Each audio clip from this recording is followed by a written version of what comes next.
Attitude is everything, മനോഭാവം അതാണ് എല്ലാം എന്ന മനോഹരമായ പുസ്തകത്തിൻ്റെ മലയാളത്തിലുള്ള ഓഡിയോ സമ്മറിയാണ് നിങ്ങൾ കേൾക്കാൻ പോകുന്നത്. നിങ്ങളൊരു സെയിൽസ് റെപ്രസെന്റേറ്റീവ് ആണെങ്കിൽ, വിൽപ്പന നടക്കാതെ വിഷമിച്ചിരിക്കുകയാണെങ്കിൽ, നിങ്ങളുടെ ആഗ്രഹത്തിനനുസരിച്ച് നല്ല ചിത്രങ്ങൾ മനസ്സിൽ നിറയ്ക്കുക. ഉദാഹരണത്തിന്, നിങ്ങൾ ഊർജ്ജസ്വലനായി ആളുകളെ കാണുന്നു, വളരെ മനോഹരമായി പ്രൊഡക്ട്സിനെ കുറിച്ച് എക്സ്പ്ലെയിൻ ചെയ്യുന്നു, നിങ്ങൾ ആഗ്രഹിച്ച വിൽപ്പന നേടുന്നു. ജെഫ് കെല്ലർ പറയുന്നത്, എത്ര നന്നായി മനസ്സിൽ സങ്കല്പിക്കാൻ സാധിക്കുമോ അത്രയും നന്നായി സങ്കല്പിക്കുക. ഓർക്കുക, നിങ്ങളുടെ മനസ്സിലെ സിനിമയുടെ അല്ലെങ്കിൽ ചിത്രത്തിന്റെ producer, director, script writer, light coordinator, costume designer എല്ലാം നിങ്ങളാണ്. മനസ്സിൽ പുതിയ ചിത്രങ്ങൾ ഉണ്ടാക്കാൻ ഏറ്റവും നല്ലത് സമാധാനമായിരിക്കുമ്പോഴാണ്, അല്ലാതെ ഒരുപാട് കാര്യങ്ങൾ ചിന്തിച്ചു കൊണ്ടിരിക്കുമ്പോഴല്ല. കാമായ ഒരു സ്ഥലത്ത് ചെയറിട്ടിരിക്കുക, എന്നിട്ട് നിങ്ങളുടെ കണ്ണുകൾ അടയ്ക്കുക. അത് കഴിഞ്ഞ് ഒരു ദീർഘശ്വാസം എടുക്കുക. എന്നിട്ട് മനസ്സിലുള്ള ചിന്തകളെല്ലാം മാറ്റുക. ശരീരത്തെ റിലാക്സ് ആയി വിടുക. ഉദാഹരണത്തിന്, നിങ്ങൾ ഒരു വീട് വെക്കണം എന്നാണ് ആഗ്രഹിക്കുന്നതെങ്കിൽ ആ വീട് നിങ്ങളുടെ ആഗ്രഹത്തിനനുസരിച്ച് കെട്ടിയതായും മനസ്സിൽ സങ്കല്പിക്കുക. ആ വീട്ടിൽ ഓരോ സാധനവും നിങ്ങൾക്ക് ഇഷ്ടപ്പെട്ട രീതിയിൽ അടുക്കും ചിട്ടയോടെയും ഇരിക്കുന്നതായി സങ്കല്പിക്കുക. അങ്ങനെ ആ വീട്ടിലെ ഓരോ കാര്യവും എങ്ങനെ ഉണ്ടായിരിക്കണമെന്നാണോ നിങ്ങൾ ആഗ്രഹിക്കുന്നത് അതേ രീതിയിൽ വിഷ്വലൈസ് ചെയ്യുക. ജെഫ് കെല്ലർ പറഞ്ഞ ഒരു കാര്യം ഓർമ്മയിൽ വേണം: ഒരു പ്രവർത്തനവുമില്ലാതെ ഫലമുണ്ടാവുകയില്ല. വിഷ്വലൈസ് ചെയ്യുന്നതിനോടൊപ്പം അതിനുവേണ്ടി തീവ്രമായി പ്രവർത്തിക്കുകയും വേണം. ജെഫ് കെല്ലർ പവർഫുൾ ആയ ഒരു ടെക്നിക് വീണ്ടും പരിചയപ്പെടുത്തുന്നുണ്ട്. അതായത്, നിങ്ങൾക്ക് തന്നെ ചെക്ക് എഴുതി വെക്കുന്ന ടെക്നിക്കാണിത്. 1990 ജിം കാരി സ്വന്തം പേരിൽ ഒരു ചെക്ക് എഴുതി വെച്ചു. അത് $10 മില്യൺ പോസ്റ്റ് ഡേറ്റഡ് ചെക്കായിരുന്നു. 1995 എന്ന വർഷത്തിലേക്കായിരുന്നു ആ ചെക്ക് എഴുതിയത്. ജിം കാരി പറഞ്ഞത്, അത് പണത്തിനു വേണ്ടി മാത്രമായിരുന്നില്ല. അത്രയും തുക സമ്പാദിക്കുന്ന സമയത്ത് ഏറ്റവും നല്ല ആളുകളുടെ കൂടെയായിരിക്കും ഞാൻ ജോലി ചെയ്യുന്നുണ്ടാവുക. Jim Carrey Ace Ventura The Mask എന്ന സിനിമയിൽ $8 ലക്ഷം നേടി. 1994 ഡംപ് ആൻഡ് ഡംബറിൽ $7 മില്യൺ നേടി. 1995 അദ്ദേഹം മില്യൺ കണക്കിന് ഡോളേഴ്സ് സമ്പാദിച്ചു. ജെഫ് കെല്ലർ പറയുന്നു, ഇപ്പോൾ അദ്ദേഹത്തിന് ഒരു പടത്തിൽ നിന്ന് തന്നെ $20 മില്യൺ ലഭിക്കുന്നുണ്ട്. ജിം കാരിയുടെ ഈ പോസ്റ്റ് ഡേറ്റഡ് ചെക്ക് എന്ന എക്സസൈസ് ഉപബോധ മനസ്സിന്റെ ശക്തിയെ മനസ്സിലാക്കി തരുന്ന ഒരു മഹത്തായ ഉദാഹരണമാണ്. ഈ ഒരു ടെക്നിക് ജിം കാരിക്ക് മാത്രമല്ല കേട്ടോ, നിങ്ങൾക്കും ഉപകരിക്കും. ജെഫ് കെല്ലർ പറയുന്നു, എന്തുകൊണ്ട് നിങ്ങൾക്ക് നിങ്ങളുടെ ചെക്ക് ബുക്കിൽ നിന്നും ഒരു ചെക്ക് കീറിയെടുത്ത് അതിൽ 3-5 വർഷങ്ങൾ കഴിഞ്ഞ് നിങ്ങൾക്ക് വേണമെന്ന് ആഗ്രഹിക്കുന്നത്ര എമൗണ്ട് എഴുതി വെച്ചുകൂടാ? പക്ഷേ ഒരു കാര്യം, എല്ലാ ദിവസവും ഒരു പ്രാവശ്യമെങ്കിലും നിങ്ങൾ ആ ചെക്ക് എടുത്ത് നോക്കുകയും നിങ്ങളുടെ ലക്ഷ്യത്തിലേക്ക് നീങ്ങുകയാണെന്ന് വിശ്വസിക്കുകയും വേണം. നിങ്ങൾ മനസ്സിൽ സങ്കല്പിക്കുന്ന വിഷ്വലൈസേഷൻ എന്ന സിനിമ അത് പഴയത് തന്നെ വീണ്ടും വീണ്ടും കണ്ടുകൊണ്ടിരുന്നാൽ ഒരുപക്ഷെ അതിൽ നിന്നും ഗുണം ലഭിക്കുന്നുണ്ടെങ്കിൽ തുടരുക. അല്ലെങ്കിൽ ഉടൻ തന്നെ പുതിയ ചിത്രങ്ങൾ സങ്കല്പിക്കുക. പുതിയ പുതിയ ഫലങ്ങൾ ലഭിക്കുന്നത് നിങ്ങൾക്ക് തന്നെ മനസ്സിലായി തുടങ്ങും. മൈക്ക് ഹെർനാക്കിയുടെ the ultimate secret to getting absolutely everything you want എന്ന പുസ്തകം വായിക്കുന്നത് വരെ ജെഫ് കെല്ലർ ചിന്തിച്ചിരുന്നത് തനിക്ക് കമ്മിറ്റ്മെന്റിനെ കുറിച്ചും സ്ഥിരോത്സാഹത്തെ കുറിച്ചും പൂർണ്ണമായും അറിയാമെന്നായിരുന്നു. ആഗ്രഹിച്ചത് നേടാൻ ജെഫ് കെല്ലർ ഒരുപാട് കഷ്ടപ്പെടാറുമുണ്ട്, ഒരുപാട് ശ്രമങ്ങൾ നടത്താറുമുണ്ടായിരുന്നു. ഓതർ മൈക്കിന്റെ അഭിപ്രായത്തിൽ നിങ്ങൾ ആഗ്രഹിക്കുന്നത് നേടാനുള്ള താക്കോൽ നിങ്ങളുടെ ലക്ഷ്യം കൈവരിക്കുന്നതിന് വേണ്ടി അതിനാവശ്യമുള്ളതെല്ലാം ചെയ്യാനുള്ള തീരുമാനമാണ്. ഈ ഓതർ പറഞ്ഞതിന്റെ കൂടെ ജെഫ് കെല്ലർ കുറച്ച് കാര്യങ്ങൾ കൂടി ചേർത്ത് പറയുന്നുണ്ട്. അതായത്, നിങ്ങൾക്ക് എന്ത് ലക്ഷ്യവും വെക്കാം, എന്നിട്ട് അതിലേക്ക് കുതിക്കാം. പക്ഷേ ഒരു കാര്യം മനസ്സിൽ വെക്കുക: ഇല്ലീഗൽ ആയിട്ടുള്ളതോ അല്ലെങ്കിൽ എത്തിക്കൽ അല്ലാത്തതോ ആയ കാര്യം ചെയ്യരുത്. മറ്റുള്ളവർക്ക് ദോഷകരമായി ബാധിക്കാത്ത കാര്യങ്ങൾ വേണം നിങ്ങൾ പ്രവർത്തിക്കാൻ. അതിൽ മാറ്റമുണ്ടാവാൻ പാടില്ല എന്നാണ് ജെഫ് കെല്ലർ പറയുന്നത്. അങ്ങനെ ഒരു തീരുമാനമെടുത്ത ശേഷം 5 അടി നടന്നാൽ നിങ്ങളുടെ ലക്ഷ്യത്തിലേക്ക് എത്തുമെങ്കിൽ ആ 5 അടി നടക്കുക. 55 അടി നടന്നാൽ എത്തുമെങ്കിൽ ആ 55 അടി നടക്കുക. ഇനി 155 അടി നടന്നാൽ എത്തുമെന്നാണെങ്കിൽ ആ 155 അടി നടക്കുക. യഥാർത്ഥത്തിൽ നിങ്ങളുടെ ലക്ഷ്യത്തിലേക്ക് എത്താൻ എത്ര അടി നടക്കണമെന്നൊന്നും അറിയില്ല. പക്ഷേ അത് കാര്യമാക്കണ്ട. വിജയിക്കാനായി എത്ര അടി നടക്കണമെങ്കിലും അതിനൊരു കമ്മിറ്റ്മെന്റ് ആയി എടുക്കുക. അടുത്തത് ഓദർ കമ്മിറ്റ്മെന്റിന്റെ ഒരു മാജിക് നമുക്ക് പറഞ്ഞു തരുന്നുണ്ട്. നിങ്ങൾ ഒരു കാര്യം ചെയ്യണമെന്ന് തീവ്രമായി ആഗ്രഹിച്ചാൽ, അതിനോട് ആത്മാർത്ഥമായ ഒരു കമ്മിറ്റ്മെന്റും ഉണ്ടായാൽ, ആളുകൾ നിങ്ങളെ ആകർഷിച്ച് നിങ്ങളിലേക്ക് എത്തും. മാത്രമല്ല സാഹചര്യങ്ങളും നിങ്ങളിലേക്ക് എത്തും. ഒരു സന്ദർഭം പറയാം. നിങ്ങൾ ഒരു ബെസ്റ്റ് സെല്ലിംഗ് ഓദർ ആയാൽ ഒരുപാട് ആളുകൾ നിങ്ങളെ ഇന്റർവ്യൂ ചെയ്യാനെത്തും. ഒരുപാട് TV ചാനലുകൾ നിങ്ങളെ തേടിയെത്തും. പക്ഷേ ഒരു കാര്യം ചിന്തിച്ചു നോക്കൂ. നിങ്ങൾ ബെസ്റ്റ് സെല്ലിംഗ് ഓദർ ആണ് എന്ന് പറയുന്നതിന് മുമ്പ് ഈ പറയുന്ന TV ചാനലുകാരും ഇന്റർവ്യൂ എടുക്കുന്ന ആളുകളും ഇവിടെ തന്നെ ഉണ്ടായിരുന്നു. പക്ഷേ അവരൊന്നും നിങ്ങളുടെ അടുത്തേക്ക് വന്നില്ല. നിങ്ങൾ മനോഭാവം ഒന്ന് മാറ്റിയപ്പോൾ, നിങ്ങളുടെ മനസ്സിലെ ചിന്തകളെ ഒന്ന് മാറ്റിയപ്പോൾ നിങ്ങളെ തേടി ആളുകൾ വന്നു. മുൻപ് നിങ്ങൾ ഇതിനെക്കുറിച്ച് ചിന്തിച്ചിട്ടുമില്ല, മനസ്സിൽ വിഷ്വലൈസ് ചെയ്തിട്ടുമില്ല. നിങ്ങൾ അത് ചെയ്യുന്നു എന്ന ചിത്രം മനസ്സിൽ ഉണ്ടാക്കിയപ്പോൾ ആ മനസ്സ് ഉടൻ തന്നെ ആ ജോലിയിലേക്ക് കോൺസെൻട്രേറ്റ് ചെയ്യുന്നു. ആളുകളും സാഹചര്യങ്ങളും നിങ്ങളിലേക്ക് ഒരു കാന്തം പോലെ ആകർഷിച്ചെത്തുന്നു. കമ്മിറ്റ്മെന്റിന്റെ മാന്ത്രികതയെ കുറിച്ച് പറയുകയാണെങ്കിൽ, നിങ്ങൾക്ക് ഒരു കാര്യത്തോട് തീവ്രമായ താല്പര്യമുണ്ടെങ്കിൽ നിങ്ങൾക്ക് ചുറ്റും തടസ്സമായി മതിലാണെന്ന് കരുതിയ സ്ഥലത്ത് ഒരുപാട് വാതിലുകൾ തുറന്നു കിട്ടും. നിങ്ങൾ അതുവരെ ചിന്തിച്ചിട്ടില്ലാത്ത പലതും നിങ്ങൾക്ക് ലഭിക്കും. നിങ്ങൾ ഇന്ന് വരെ കണ്ടിട്ടില്ലാത്ത പലരെയും നിങ്ങൾ കാണും. നിങ്ങൾ ഒരിക്കലും പ്രതീക്ഷിക്കാതെ ആയിരിക്കും വാതിലുകൾ നിങ്ങൾക്ക് മുന്നിൽ തുറക്കുന്നത്. നിങ്ങൾ തന്നെ അത്ഭുതപ്പെട്ടു പോകും. ചിലപ്പോൾ കണ്ണിൽ നിന്ന് കണ്ണീര് വരും. അത് സന്തോഷത്തിന്റെ കണ്ണീരായിരിക്കും. ഇതിനു മുൻപ് നിങ്ങൾക്ക് ഒരു പ്രാവശ്യമെങ്കിലും ഇതുപോലെ ഒരു അനുഭവം ഉണ്ടായിട്ടില്ലേ? എന്തു തോന്നുന്നു? ശരിയല്ലേ? ചിലപ്പോൾ ഭാഗ്യമാണെന്ന് തോന്നും, ചിലപ്പോൾ നിങ്ങളുടെ നല്ല സമയമാണെന്ന് തോന്നും. പക്ഷെ യഥാർത്ഥത്തിൽ നിങ്ങൾ നിങ്ങളുടെ തീവ്രമായ ആഗ്രഹത്തിനുള്ള പോസിറ്റീവായിട്ടുള്ള ഫീലിങ്സ് നിങ്ങളുടെ മനസ്സിന് കൊടുത്തു. പിന്നീട് മനസ്സ് ആ ആഗ്രഹവുമായി ബന്ധമുള്ള സാഹചര്യങ്ങളെയും ആളുകളെയും തിരയുന്ന തിരക്കിലായിരിക്കും. അങ്ങനെ നിങ്ങൾക്ക് ഫലം ലഭിക്കും. നമ്മുടെ ഓദർ ജെഫ് കെല്ലർ അപ്രതീക്ഷിതമായ ഒരു വാതിൽ തുറന്നു കിട്ടിയ അനുഭവം പങ്കുവെക്കുന്നുണ്ട്. ജെഫ് കെല്ലർ മോട്ടിവേഷണൽ ആർട്ടിക്കിൾസ് എഴുതി തുടങ്ങി. കുറെ കാര്യങ്ങൾ പഠിച്ചെഴുതി. പക്ഷേ ഇത് എവിടെ കൊടുക്കും എന്ന സംശയത്തിലായി. ന്യൂസ് പേപ്പറിൽ കൊടുക്കണോ, അതോ മാഗസിനിൽ കൊടുക്കണോ, അതോ ഒരു പുസ്തകമായി എഴുതണോ എന്നൊക്കെയായിരുന്നു സംശയം. അവസാനം ലോക്കൽ ന്യൂസ് പേപ്പറിൽ കൊടുക്കാമെന്ന് തീരുമാനിച്ചു. കുറച്ച് മാസങ്ങൾക്ക് ശേഷം ജെഫ് കെല്ലറിന് ഒരു ഫോൺ കോൾ വന്നു. സ്ട്രോട്ട് കാമൻ എന്ന ഒരു ഫ്രീലാൻസ് എഴുത്തുകാരനായിരുന്നു അത്. അദ്ദേഹം പറഞ്ഞു, നിങ്ങൾ എഴുതിയത് വളരെയധികം എനിക്ക് ഇഷ്ടപ്പെട്ടു. കൂടാതെ അദ്ദേഹം ചോദിച്ചു, നിങ്ങൾക്ക് ന്യൂസ് ലെറ്റർ എഴുതാൻ താല്പര്യമുണ്ടോ എന്ന്. പിന്നീട് ആ സംഭാഷണം അങ്ങനെ കുറെ നേരം നീണ്ടു. അടുത്ത മാസം തന്നെ ആറ്റിറ്റ്യൂഡ് ഈസ് എവരിത്തിങ് എന്ന ന്യൂസ് ലെറ്ററിന്റെ ആദ്യ ഇഷ്യൂ പബ്ലിഷ് ചെയ്തു.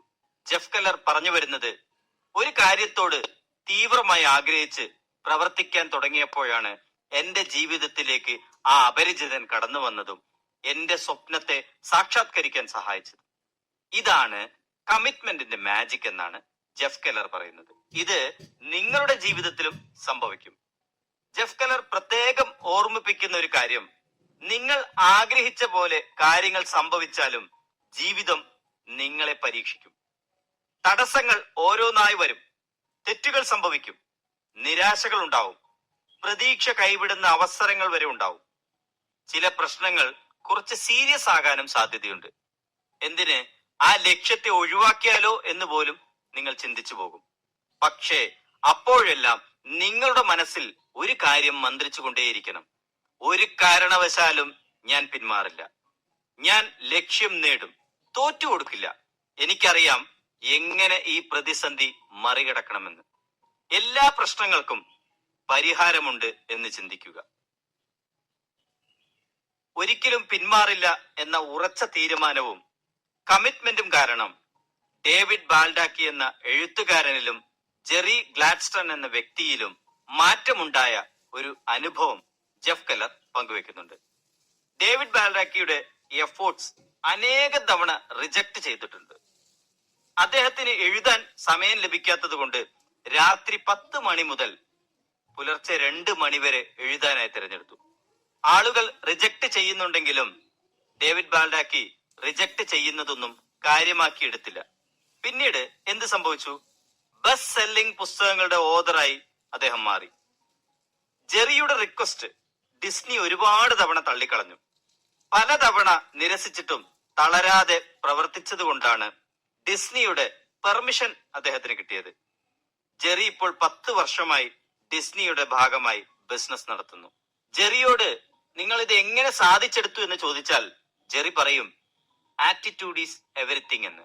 അതായത് മനോഭാവമാണ് അദ്ദേഹത്തെ അത് നേടാൻ സഹായിച്ചത്.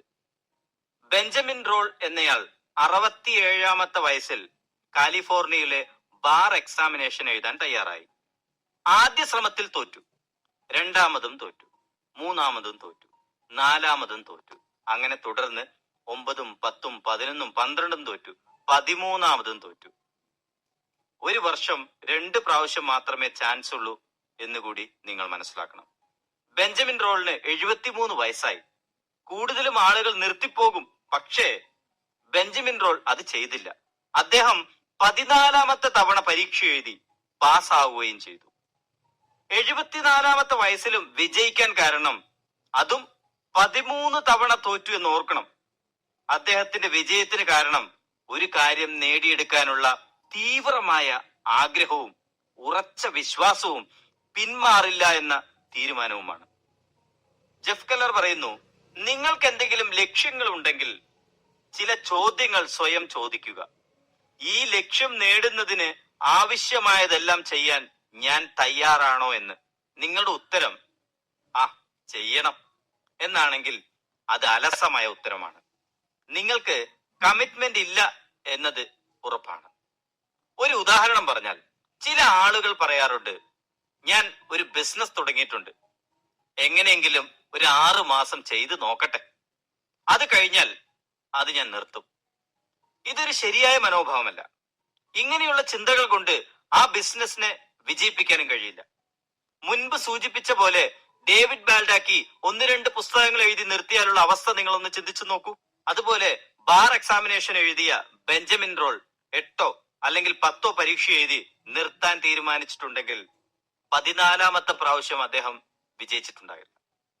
അതുകൊണ്ട് 6 മാസം കൊണ്ട് ബിസിനസ് നിർത്തുമെന്ന് ചിന്തിക്കാതെ 6 മാസത്തിനുള്ളിൽ വിജയിപ്പിക്കാൻ വേണ്ടി കഴിയുന്നതെല്ലാം ചെയ്യുമെന്ന് നിങ്ങൾ ചിന്തിക്കുക എന്നാണ് ജെഫ് കെല്ലർ പറയുന്നത്. അടുത്തത് ഓഥർ പ്രശ്നങ്ങളെ എങ്ങനെ അവസരങ്ങളാക്കി മാറ്റാം എന്നതിനെ കുറിച്ചാണ് പറയുന്നത്. നിങ്ങൾ എന്തെങ്കിലും ചെയ്യാൻ തീരുമാനിച്ചാൽ അതിൽ എന്തെങ്കിലും പ്രശ്നങ്ങൾ സംഭവിച്ചു എന്നാൽ നിങ്ങൾ എന്തായിരിക്കും ചിന്തിക്കുക? അത് എന്തുകൊണ്ട് എനിക്ക് സംഭവിച്ചു എന്ന് ചിന്തിച്ചേക്കാം, അല്ലെങ്കിൽ ഇനി ഞാൻ എന്ത് ചെയ്യും എന്നും ചിന്തിച്ചേക്കാം. അതുമല്ലെങ്കിൽ എന്റെ ലക്ഷ്യങ്ങളെല്ലാം നശിച്ചു പോയല്ലോ എന്നും ചിന്തിക്കാം. അതെല്ലാം സ്വാഭാവികമായ ചിന്തകളാണ്. ഇനി അങ്ങനെ ഒരു പ്രശ്നം സംഭവിച്ചാൽ നിങ്ങളുടെ മുന്നിൽ 2 വഴികളുണ്ട്. ഇനി ജീവിതത്തിൽ ഒന്നും നടക്കാൻ പോകുന്നില്ല എന്ന് കരുതിയിരുന്ന് കരയാം, അല്ലെങ്കിൽ ആകെ മൊത്തം നെഗറ്റീവ് പറഞ്ഞു നടക്കാം. പക്ഷേ ഒരു കാര്യം, ഏതൊരു ബുദ്ധിമുട്ടിനും ഒരു മറുവശമുണ്ടല്ലോ. ചില പ്രശ്നങ്ങൾ ചിലപ്പോൾ കാഴ്ചയിൽ വലുതാണെങ്കിലും ഒന്ന് ആഴത്തിൽ ചിന്തിച്ചാൽ അതൊരു പ്രശ്നമേ അല്ലായിരിക്കും, പകരം ഒരു അവസരമായിരിക്കും. ഉദാഹരണത്തിന്, പലരും പറഞ്ഞു നിങ്ങൾ കേട്ടിട്ടുണ്ടാവും, ആ ജോലി നിർത്തിയത് നന്നായി, അതുകൊണ്ടാണ് എന്റെ ജീവിതത്തിൽ ഇത്രയും വലിയൊരു അവസരം കിട്ടിയത്. മറ്റു ചിലർ പറഞ്ഞത് നിങ്ങൾ കേട്ടിട്ടുണ്ടാവും, ആ ബിസിനസ് നിർത്തിയതോടെ എന്റെ പ്രശ്നങ്ങളെല്ലാം മാറി, ഇപ്പോൾ എനിക്ക് പുതിയ ഒരുപാട് ബിസിനസ്സുകൾ ചെയ്യാനും സാധിക്കുന്നുണ്ട്, ഒരുപാട് സമ്പാദിക്കാനും എനിക്ക് സാധിച്ചിട്ടുണ്ട്. അതുപോലെയാണ് നമ്മുടെ ജീവിതത്തിൽ സംഭവിക്കുന്ന പല പ്രശ്നങ്ങളും നല്ല അവസരങ്ങളായിരിക്കും. അത് തിരിച്ചറിയാതെ ആ ഒരു പ്രശ്നം തന്റെ ജീവിതത്തിൽ ഇനി അങ്ങോട്ട് മുന്നോട്ട് നീങ്ങാൻ കഴിയില്ല എന്നും ചിന്തിക്കുന്നവരുമുണ്ട്. അവരോട് ജെഫ് കെല്ലർ പറയുന്നത്, നിങ്ങളുടെ പ്രശ്നങ്ങളെ നിങ്ങൾ പ്രശ്നങ്ങൾക്കുള്ളിൽ നിന്ന് നോക്കാതെ കുറച്ച് ദൂരെ നിന്ന് നോക്കിയാൽ വളരെ എളുപ്പത്തിൽ അതിനൊരു പരിഹാര മാർഗം നിങ്ങൾക്ക് കണ്ടെത്താൻ കഴിയും. അതുപോലെ ആ പ്രശ്നത്തെ ഒരു അവസരമാക്കി മാറ്റാനും നിങ്ങൾക്ക് സാധിക്കും. Jeff Keller attitude is everything എന്ന് പ്രിന്റ് ചെയ്ത ടീഷർട്ടുകളുടെ ബിസിനസ് തുടങ്ങാൻ തീരുമാനിച്ചു. അങ്ങനെ പ്രിന്റിംഗ് ചെയ്യുന്ന ഒരു കട കണ്ടെത്തി കാര്യങ്ങളൊക്കെ ഫിക്സ് ചെയ്തു. അവർ ഒരാഴ്ചക്കുള്ളിൽ ടീഷർട്ട് തരാമെന്ന് പറഞ്ഞു. അതിനു വേണ്ടിയുള്ള പരസ്യങ്ങളും ജെഫ് കെല്ലർ ആരംഭിച്ചു. ഡെലിവറി ചെയ്യാനുള്ള ആളുകളെയും ഏർപ്പാടാക്കി. അപ്പോഴാണ് ഒരു പ്രശ്നമുണ്ടായത്. ഒരാഴ്ചക്കുള്ളിൽ തരാമെന്ന് പറഞ്ഞ ആ കമ്പനി കാലുമാറി. ഉടൻ തന്നെ ജെഫ് കെല്ലർ സ്വന്തം വിധിയെ പഴിക്കുന്നതിന് പകരം മറ്റൊരു പ്രിന്ററിനെ കണ്ടെത്തി കാര്യങ്ങളെല്ലാം സംസാരിച്ച് സെറ്റ് ചെയ്തു. ആ ബിസിനസ് വലിയ രീതിയിൽ വിജയിക്കുകയും ചെയ്തു. അതുകൊണ്ടാണ് ജെഫ് കെല്ലർ പറയുന്നത്, എന്തെങ്കിലും പ്രശ്നങ്ങൾ ഉണ്ടായാൽ അതിനെയും ചിന്തിച്ച് എവിടെയെങ്കിലും ചടഞ്ഞുകൂടിയിരിക്കാതെ വളരെ പെട്ടെന്ന് തന്നെ അതിനൊരു പരിഹാര മാർഗം കണ്ട് മുന്നോട്ട് പോവുക എന്നാണ്. അടുത്തത്, എങ്ങനെയാണ് കഷ്ടകാലം നമുക്ക് ഗുണപരമായി മാറുന്നത് എന്നുള്ള 7 കാര്യങ്ങളാണ് ജെഫ് കെല്ലർ പങ്കുവെക്കുന്നത്. 1. കഷ്ടകാലം നമ്മുടെ കണ്ണ് തുറപ്പിക്കുന്നു. ഉദാഹരണത്തിന്, ഒരാൾ അസുഖം ബാധിച്ച് കിടക്കുന്നു. ജീവൻ നഷ്ടപ്പെടും എന്ന അവസ്ഥയിൽ നിന്ന് തിരിച്ച് ജീവിതത്തിലേക്ക് വന്നാൽ പിന്നെ അയാൾക്ക് ചെറിയ കാര്യങ്ങളൊന്നും പ്രശ്നമായി തോന്നുകയില്ല. വണ്ടിയുടെ ചക്രം തേഞ്ഞു എന്നൊന്നും പറഞ്ഞ് പരാതിപ്പെട്ട് നടക്കില്ല. മേൽക്കൂരിയിൽ എവിടെയോ ചോർന്നൊലിക്കുന്നുണ്ടെന്നും പരാതിപ്പെടില്ല. കാരണം പിന്നീട് ആ വ്യക്തി ജീവിതത്തിൽ ഏറ്റവും പ്രധാനപ്പെട്ടതിലായിരിക്കും ശ്രദ്ധ കൊടുക്കുക. 2. കഷ്ടകാലം നമ്മെ നന്ദിയുള്ളവരാകാൻ പഠിപ്പിക്കുന്നു. നമ്മുടെ ജീവിതത്തിൽ എല്ലാം ഉള്ളപ്പോൾ നമ്മൾ അതിനെ വില മതിക്കുന്നുണ്ടാവില്ല. എന്തെങ്കിലും ഇല്ലാതാവുമ്പോഴാണ് നമുക്കതിന്റെ വില മനസ്സിലാവുക.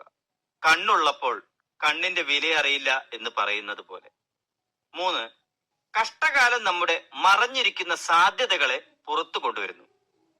ഏതൊരു പ്രയാസകരമായിട്ടുള്ള പ്രശ്നത്തെയും തരണം ചെയ്ത ശേഷം നിങ്ങൾ ഇമോഷണലി സ്ട്രോങ് ആവും. പിന്നീട് അതുപോലുള്ള എന്ത് പ്രശ്നം വന്നാലും നിങ്ങൾ അത് വളരെ എളുപ്പത്തിൽ കൈകാര്യം ചെയ്യും. പ്രശ്നങ്ങളും വെല്ലുവിളികളും യഥാർത്ഥത്തിൽ അവസരങ്ങളാണ്. കാരണം അത് നിങ്ങൾക്കുള്ളിലെ ഏറ്റവും നല്ല കഴിവിനെ പുറത്തു കൊണ്ടുവരുന്നു. നമ്മൾക്കുള്ളിൽ നമ്മൾ അറിയാത്ത ഒരുപാട് കഴിവുകൾ ഉണ്ടാവും. അത് പുറത്തു കൊണ്ടുവരാൻ പ്രശ്നങ്ങൾക്കും വെല്ലുവിളികൾക്കുമല്ലാതെ ആർക്കാണ് കഴിയുക?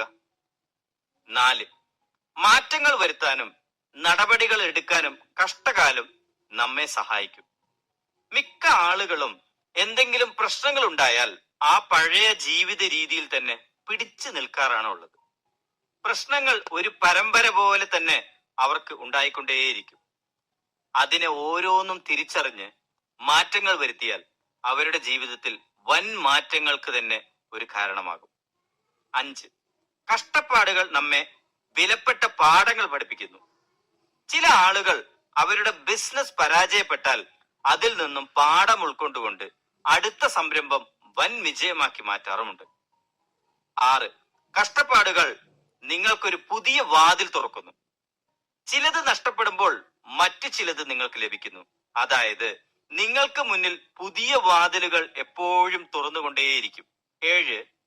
കഷ്ടപ്പാട് നിങ്ങളുടെ ആത്മവിശ്വാസവും ആത്മാഭിമാനവും വളർത്തുന്നു. ചില തടസ്സങ്ങളെ മറികടക്കാൻ നിങ്ങൾ ശ്രമിക്കുമ്പോൾ നിങ്ങളുടെ ധൈര്യവും ആത്മവിശ്വാസവും വർദ്ധിക്കും. അതുകൊണ്ട് നിങ്ങളുടെ മുന്നിൽ ഒരു ചോയ്സ് ഉണ്ട്. പ്രശ്നങ്ങൾ ഉണ്ടാവുമ്പോൾ ഒന്നുകിൽ നെഗറ്റീവ് ചിന്തിച്ച് ഡിപ്രസ്ഡ് ആയിരിക്കുക, അല്ലെങ്കിൽ ആ പ്രശ്നത്തിൽ നിന്ന് ഒരു അവസരം കണ്ടെത്തി വിജയത്തിലേക്ക് കുതിക്കുക. ജെഫ് കെല്ലർ പറയുന്നത്, നിങ്ങൾ വിശ്വസിച്ചാലും ഇല്ലെങ്കിലും നിങ്ങൾക്കുണ്ടാവുന്ന പ്രശ്നങ്ങൾ യഥാർത്ഥത്തിൽ നിങ്ങളെ തളർത്താനല്ല വരുന്നത്, പകരം നിങ്ങളെ വളർത്തുകയാണ് ചെയ്യുന്നത്.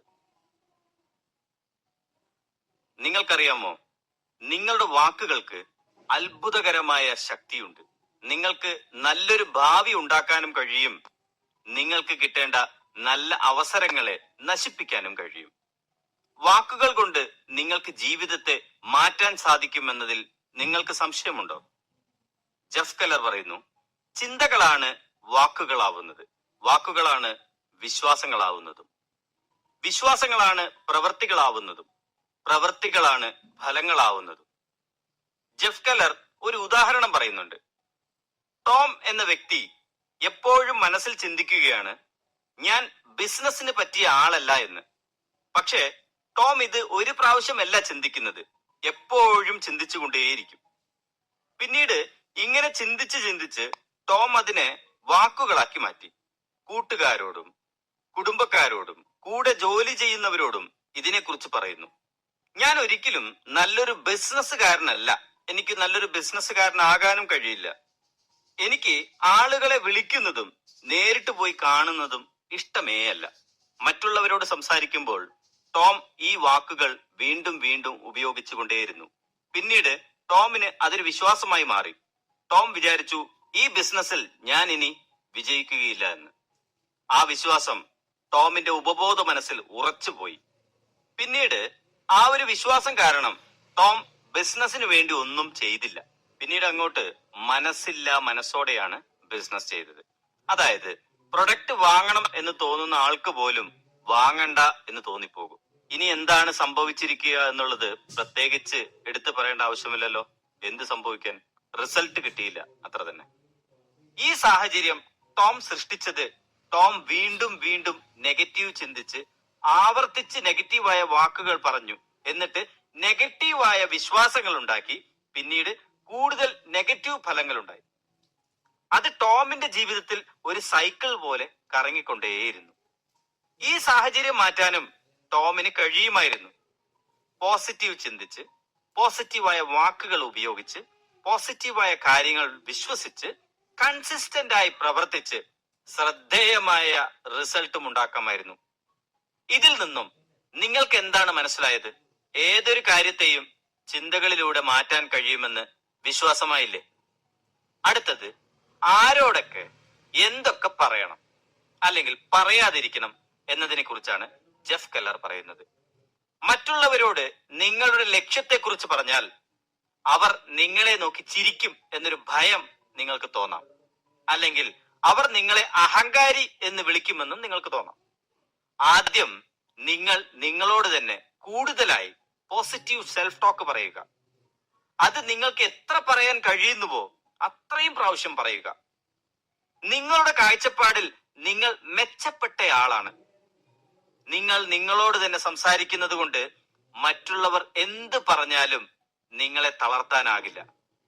നിങ്ങൾ നിങ്ങളോട് തന്നെ പോസിറ്റീവായി പറഞ്ഞുകൊണ്ടേയിരുന്നാൽ അത് നിങ്ങളുടെ ഉപബോധ മനസ്സിന്റെ അടിത്തട്ടിലേക്ക് ഇറങ്ങും. നിങ്ങളുടെ ലക്ഷ്യങ്ങൾ മറ്റുള്ളവരുമായി പങ്കിടണോ അല്ലെങ്കിൽ വേണ്ടയോ എന്നൊരു കൺഫ്യൂഷൻ ഉണ്ടാവും. ജെഫ് കെല്ലർ അതിന് ഒരു പരിഹാരമായി പറയുന്നത്, നിങ്ങളുടെ ലക്ഷ്യങ്ങളെ ഒരിക്കലും നെഗറ്റീവായ ആളുകളോട് പറയരുത്. നിങ്ങൾ പറഞ്ഞ ആ ലക്ഷ്യം എങ്ങനെയൊക്കെ പരാജയപ്പെടും എന്ന കാര്യം മാത്രമാണ് അവർ നിങ്ങളോട് പറഞ്ഞു തരിക. ആർക്കാണ് അത് ആവശ്യം? ഈ നെഗറ്റീവ് പറയുന്ന ആൾക്ക് അവരുടെ ജീവിതത്തിൽ ലക്ഷ്യങ്ങളോ സ്വപ്നങ്ങളോ ഉണ്ടായിരിക്കണമെന്നില്ല. ചിലപ്പോൾ ചെറിയ ശ്രമം പോലും നടത്താത്ത ആളായിരിക്കും. നെഗറ്റീവ് ചിന്തിക്കുന്നവർ മറ്റുള്ളവർ വിജയിക്കണമെന്ന് ആഗ്രഹിക്കാത്തവരാണ്. അതുകൊണ്ട് നിങ്ങളുടെ ലക്ഷ്യങ്ങൾ ഒരാളോട് പങ്കുവെക്കുന്നതിന് മുമ്പ് പോസിറ്റീവ് ആയിട്ടുള്ള ആളാണോ അല്ലെങ്കിൽ നിങ്ങളെ പൂർണ്ണമായും പിന്തുണയ്ക്കുന്ന ആളാണോ എന്ന് ഉറപ്പുവരുത്തുക. നിങ്ങൾ അവരോട് പറഞ്ഞ ലക്ഷ്യം നിങ്ങൾ നേടിയെടുത്താൽ ഏറ്റവും അധികം സന്തോഷിക്കുന്ന ആളായിരിക്കണം അദ്ദേഹം.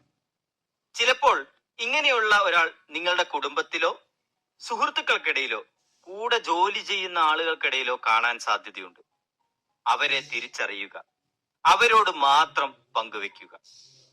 ഇനി നിങ്ങളൊരു സെയിൽസ് മാനേജർ ആണെങ്കിൽ നിങ്ങളുടെ ലക്ഷ്യം തീർച്ചയായിട്ടും എല്ലാ സ്റ്റാഫിനോടും പറഞ്ഞിരിക്കണം. എന്നാൽ അവരെല്ലാവരും നിങ്ങളുടെ ലക്ഷ്യം നേടാനായി ഒരുമിച്ച് നിൽക്കും. ചില സന്ദർഭങ്ങളിൽ നിങ്ങളുടെ ലക്ഷ്യം കൂടെയുള്ളവരോടെല്ലാം പറയുക.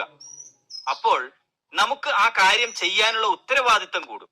കാരണം നമ്മൾ അത് ചെയ്തില്ലെങ്കിൽ അവർ നമ്മളോട് ആ കാര്യത്തെക്കുറിച്ച് ചോദിക്കുമെന്ന ബോധം എപ്പോഴും നമ്മുടെ ഉള്ളിലുണ്ടാവും. ജെഫ് കെല്ലർ ഒരു ഉദാഹരണം പറയുന്നുണ്ട്. പ്രശസ്തനായ മോട്ടിവേഷണൽ സ്പീക്കർ സിഗ് സിഗ്ലർ ശരീരഭാരം കുറയ്ക്കാനായി തീരുമാനിച്ചു. 202 പൗണ്ടിൽ നിന്നും 165 പൗണ്ടിലേക്കാണ് ലക്ഷ്യം. ആ സമയത്ത് Ziglar see you at the top എന്ന പുസ്തകം എഴുതുകയായിരുന്നു. സിഗ്ലർ താൻ 202 പൗണ്ടിൽ നിന്നും 165 പൗണ്ട് ആക്കി എന്ന ആ പുസ്തകത്തിൽ എഴുതുകയും ചെയ്തു. പക്ഷേ യഥാർത്ഥത്തിൽ സിഗ്ലറിന്റെ വെയിറ്റ് 202 പൗണ്ട് ആയിരുന്നു. പുസ്തകം പ്രസ്സിലേക്ക് പോകുന്നതിന്റെ 10 മാസം മുൻപാണ് ഇത് എഴുതിയത്. പിന്നീട് 25,000 പുസ്തകം അടിക്കാനായിട്ടുള്ള ഓർഡറും കൊടുത്തു. ഓർക്കണം, വെയിറ്റ് കുറച്ചില്ലെങ്കിൽ ഈ 25,000 ആളുകളുടെയും വിശ്വാസം നഷ്ടപ്പെടും. പക്ഷേ സിഗ്ലർ മനസ്സിൽ ഉറച്ചു വിശ്വസിച്ചിരുന്നു ഈ പുസ്തകം ഇറങ്ങുന്നതിന് മുമ്പായി ശരീരഭാരം കുറയ്ക്കാൻ കഴിയുമെന്ന്. അവസാനം പുസ്തകം ഇറങ്ങുന്നതിന് മുമ്പ് ശരീരഭാരം കുറയ്ക്കുകയും ചെയ്തു. ജെഫ് കെല്ലർ പറയുന്നത് ഇങ്ങനെ ചെയ്യുന്നത് ഒരു അടിപൊളി മോട്ടിവേഷനാണ്. പക്ഷേ ഈ ഒരു സ്ട്രാറ്റജി ശ്രദ്ധയോടെ തിരഞ്ഞെടുക്കണം. അടുത്തത്, നമ്മുടെ ജീവിതത്തിലെ ഓരോ നിമിഷങ്ങളെയും ശ്രദ്ധിക്കാനാണ് ജെഫ് കെല്ലർ പറയുന്നത്. ഓഥർ ജെഫ് കെല്ലർ പറഞ്ഞത് ഇവയൊക്കെയാണ്. അതായത്, നിങ്ങൾ എപ്പോഴെങ്കിലും സംസാരിക്കുമ്പോൾ എനിക്ക് കഴിയില്ല എന്ന് പറയാറുണ്ടോ? ഏതെങ്കിലും ഒരു കാര്യത്തെക്കുറിച്ച് പറയുമ്പോൾ ഞാൻ അതിന് പറ്റിയ ആളല്ല എന്ന് പറയാറുണ്ടോ? ആരെങ്കിലും എന്തെങ്കിലും ജോലി ഏൽപ്പിക്കുമ്പോൾ അത് ഇമ്പോസിബിൾ ആണെന്ന് നിങ്ങൾ പറയാറുണ്ടോ? ഇതുപോലെ നിങ്ങൾ എന്തിനും ഏതിനും പറഞ്ഞുകൊണ്ടിരുന്നാൽ 5, 10, 20 വർഷങ്ങൾ കഴിയുമ്പോഴേക്കും നിങ്ങളുടെ ഉപബോധ മനസ്സ് പരാജയപ്പെടാനായി പ്രോഗ്രാം ചെയ്ത പോലെയായിരിക്കും. ഇതെല്ലാം ഉണ്ടാവുന്നത് നിങ്ങളുടെ മനോഭാവത്തിൽ നിന്നാണ്. മുൻപ് സൂചിപ്പിച്ചതുപോലെ നിങ്ങളുടെ മുന്നിലുള്ള ആ ജനലിലെ അഴുക്ക് വൃത്തിയാക്കുക. നെഗറ്റീവായിട്ടുള്ള വാക്കുകൾ ഉപയോഗിക്കുമ്പോൾ നിങ്ങളെ നിരാശപ്പെടുത്തുന്ന ഫലങ്ങളാണ് ഉണ്ടാവുകയുള്ളൂ. ഭാഗ്യമെന്തെന്നാൽ നിങ്ങൾക്ക് നിങ്ങളുടെ ചിന്തകളെ നിയന്ത്രിക്കാൻ കഴിയുന്നുണ്ട്. അതിനർത്ഥം നിങ്ങൾക്കൊരു പോസിറ്റീവ് ബിലീഫ് സിസ്റ്റം ഉണ്ടാക്കിയെടുക്കാനുള്ള കഴിവുണ്ട് എന്നാണ്. നിങ്ങൾ ആഗ്രഹിച്ചത് നേടിയെടുക്കാൻ ആദ്യം വേണ്ടത് അവയർനെസ് ആണ്, അതായത് അവബോധം. നിങ്ങളുടെ ജീവിതത്തിൽ ബന്ധങ്ങളിലും സാമ്പത്തിക കാര്യങ്ങളിലും ജോലിയിലും ആരോഗ്യവുമായി ബന്ധപ്പെട്ടും എന്തൊക്കെയാണ് ഉപയോഗിക്കുന്ന വാക്കുകൾ എന്ന് നോക്കാം. 1, റിലേഷൻഷിപ്പ്. നിങ്ങൾ എപ്പോഴെങ്കിലും പറയാറുണ്ടോ, അതായത് എല്ലാവരും എന്നെ പറ്റിക്കാൻ ശ്രമിക്കുകയാണ്, എന്റെ ജീവിതം അത്ര സുഖകരമല്ല, എല്ലാം കൈവിട്ടു പോയി എന്നൊക്കെയാണെങ്കിൽ നിങ്ങൾ ശരിക്കും മനസ്സിനെ പറഞ്ഞ് പഠിപ്പിച്ച് പ്രോഗ്രാം ചെയ്തു വെക്കുന്നത് സന്തോഷമില്ലാത്ത ഒരു ബന്ധം ലഭിക്കാനായിട്ടാണ്. നിങ്ങളുടെ മനസ്സാണെങ്കിലോ നിങ്ങൾ പറയുന്നത് മുഴുവനും കേട്ട ശേഷം അത് ശരിയാണെന്ന് സ്ഥാപിക്കാനായി ശ്രമിക്കുകയും ചെയ്യും. നിങ്ങൾക്ക് സന്തോഷകരമായ ജീവിതമാണോ ആഗ്രഹം, അതോ വിഷമം നിറഞ്ഞ ജീവിതമാണോ? ഉത്തരം സന്തോഷകരമായ ജീവിതമാണെങ്കിൽ ഇപ്പോൾ തന്നെ ഇങ്ങനെ നെഗറ്റീവായി പറയുന്നത് നിർത്തുക, പകരം പോസിറ്റീവായി സംസാരിക്കുക. അടുത്തത് ഫൈനാൻസ്.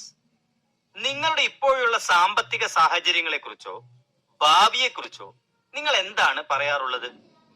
ഇനി നിങ്ങൾ പറയുന്നത് എനിക്കെപ്പോഴും കടമാണ് എന്നാണെങ്കിൽ, കയ്യിൽ പൈസയില്ല എന്നാണെങ്കിൽ, ആരും ഒന്നും വാങ്ങുന്നില്ല, എല്ലാവരും എനിക്ക് എതിരാണ് എന്നിങ്ങനെയാണ് പറയുന്നതെങ്കിൽ നിങ്ങൾക്ക് അധിക സമ്പത്ത് കിട്ടാനുള്ള സാധ്യത വളരെ കുറവാണ്.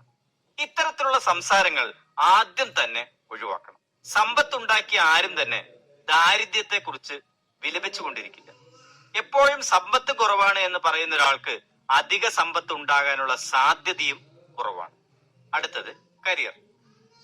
അടുത്ത 5 അല്ലെങ്കിൽ 10 വർഷം കഴിഞ്ഞ് നിങ്ങളുടെ ജോലിയിൽ എന്ത് മാറ്റം സംഭവിക്കുമെന്ന് ചോദിച്ചാൽ നിങ്ങൾക്ക് എന്തുത്തരമാണ് പറയാനുള്ളത്? ഇപ്പോൾ പോകുന്ന പോലെ തന്നെ ആയിരിക്കുമെന്നാണോ, അതോ ക്ലിയർ ആയി ഒരു ഐഡിയ പറയാമോ? അതായത് നിങ്ങൾക്ക് ലഭിക്കാൻ പോകുന്ന പൊസിഷൻ, ലഭിക്കാൻ പോകുന്ന ശമ്പളം, മറ്റുള്ള ആനുകൂല്യങ്ങൾ, ഇതെല്ലാം നിങ്ങൾക്ക് പറയാൻ സാധിക്കുമോ? നിങ്ങളുടെ മനസ്സിൽ നിരന്തരം പറയുന്ന കാര്യം അത് സംഭവിക്കും. നെഗറ്റീവായി പറയണോ അതോ പോസിറ്റീവായി പറയണോ എന്ന് നിങ്ങൾ തീരുമാനിക്കുക. അടുത്തത് ഹെൽത്ത്. നമ്മൾ ഭക്ഷണം കഴിക്കുമ്പോൾ എന്ത് ചിന്തിച്ചാലും അത് നിങ്ങളുടെ ശരീരത്തിൽ വർക്കാവും. ഉദാഹരണത്തിന്, റെസ്റ്റോറന്റിലേക്ക് നിങ്ങളുടെ ഒരു സുഹൃത്ത് കുറെ സുഹൃത്തുക്കളെയും കൂട്ടി ഭക്ഷണം കഴിക്കാൻ പോയി. ഒരുപാട് ഭക്ഷണ വിഭവങ്ങൾ ഓർഡർ ചെയ്തു, എന്നിട്ട് കഴിച്ചു, തിരിച്ചു വീട്ടിലേക്ക് പോയി. കുറച്ചു നേരം കഴിഞ്ഞതും ആ ഹോട്ടലിലേക്ക് വിളിച്ചു കൊണ്ടുപോയ സുഹൃത്ത് എല്ലാവർക്കും ഫോൺ ചെയ്ത് പറഞ്ഞു, നമ്മൾ ആ ഹോട്ടലിൽ നിന്ന് കഴിച്ച ഭക്ഷണം ഒരാഴ്ച മുൻപുള്ളതായിരുന്നു. അതിലെ ചിക്കൻ ചീഞ്ഞളിഞ്ഞ് പുഴുവരിച്ചതായിരുന്നു. അത് കഴിച്ചവർ പലരും ഹോസ്പിറ്റലിലാണ് ഇപ്പോൾ. അടുത്ത നിമിഷം തന്നെ അത് കേട്ട മിക്ക സുഹൃത്തുക്കൾക്കും ഛർദ്ദിക്കാൻ തോന്നിയിട്ടുണ്ടാവും. ചിലർ ഛർദ്ദിച്ചിട്ടുമുണ്ടാവും. ചിലർ കേട്ടപാടെ ഹോസ്പിറ്റലിലേക്ക് പോയിട്ടും ഉണ്ടാവും. ശരിയല്ലേ? പക്ഷേ ആ സുഹൃത്ത് അവരെയെല്ലാം വിളിക്കുന്നതിന് മുൻപ് എല്ലാവരും പെർഫെക്റ്റ്ലി ഓക്കെ ആയിരുന്നു. അത് കേട്ട ഉടൻ എന്തായിരിക്കും സംഭവിച്ചിട്ടുണ്ടാവുക? സുഹൃത്തിന്റെ വാക്കുകളെ അവർ വിശ്വസിച്ചു. ആ വിശ്വാസത്തിനനുസരിച്ച് അവരുടെ ശരീരം പ്രവർത്തിച്ചു.